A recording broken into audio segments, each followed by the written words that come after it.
pagi anak-anak, apa kabar kalian semua? Ibu harap kalian semua dalam keadaan sehat ya.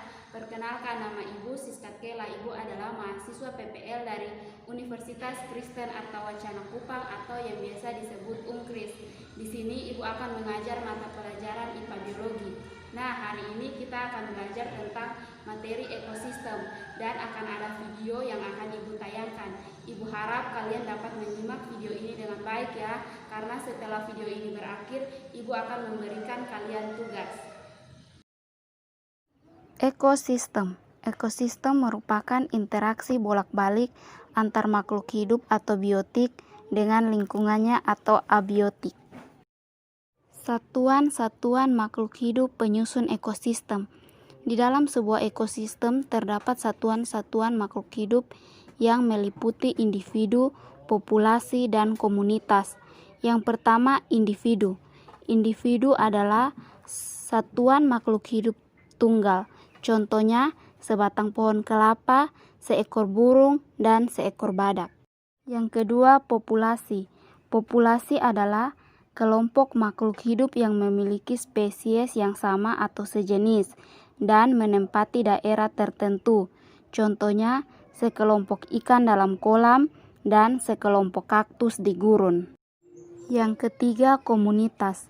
Komunitas adalah berbagai jenis makhluk hidup yang terdapat di suatu daerah yang sama. Contohnya, komunitas laut dan komunitas gurun. Komponen-komponen ekosistem. Komponen ekosistem dibagi menjadi dua, yaitu komponen biotik dan komponen abiotik. Komponen biotik adalah komponen berupa makhluk hidup, sedangkan komponen abiotik adalah komponen berupa makhluk tak hidup. Komponen biotik. Komponen biotik dikelompokkan menjadi 3 macam, yaitu produsen, konsumen, dan pengurai atau dekomposer. Yang pertama, produsen.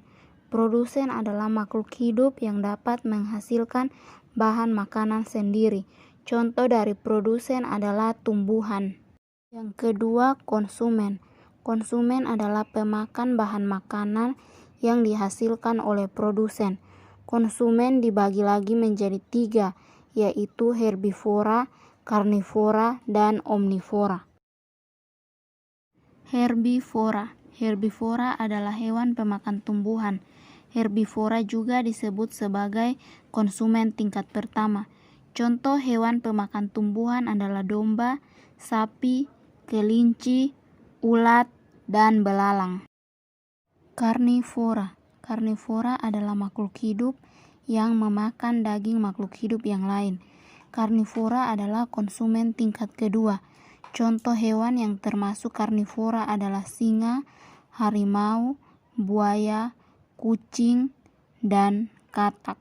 Omnivora. Omnivora adalah makhluk hidup pemakan segala dan disebut konsumen tingkat 3.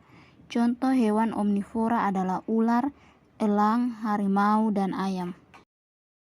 Komponen biotik yang ketiga yaitu pengurai atau dekomposer. Pengurai atau dekomposer adalah organisme atau makhluk hidup yang berfungsi menguraikan sampah atau sisa-sisa makhluk hidup yang mati menjadi komponen penyusun tanah. Contoh dari dekomposer atau pengurai yaitu bakteri dan jamur saprofit. Komponen abiotik.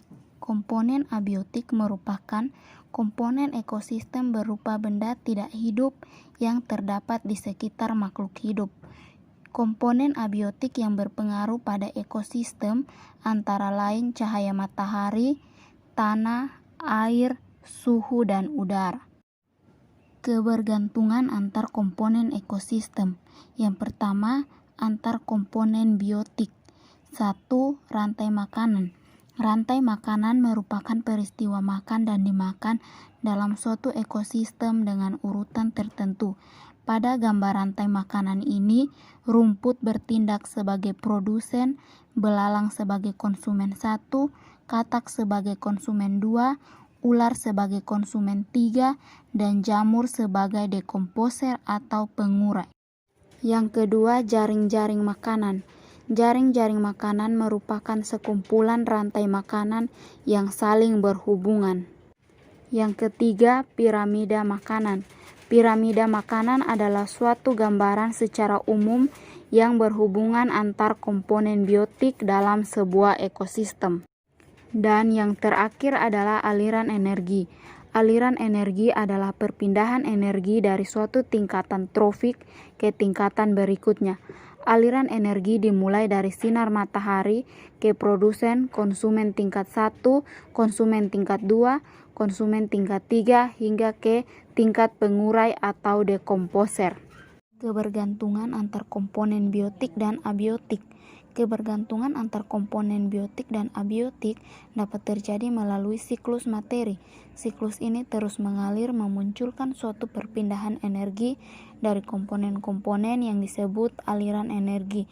Contoh siklus ini antara lain siklus karbon. Siklus ini berfungsi untuk mencegah suatu bentuk materi menumpuk pada suatu tempat. Pada proses perpindahan energi selalu terjadi pengurangan jumlah energi setiap melalui tingkat trofik makan-memakan.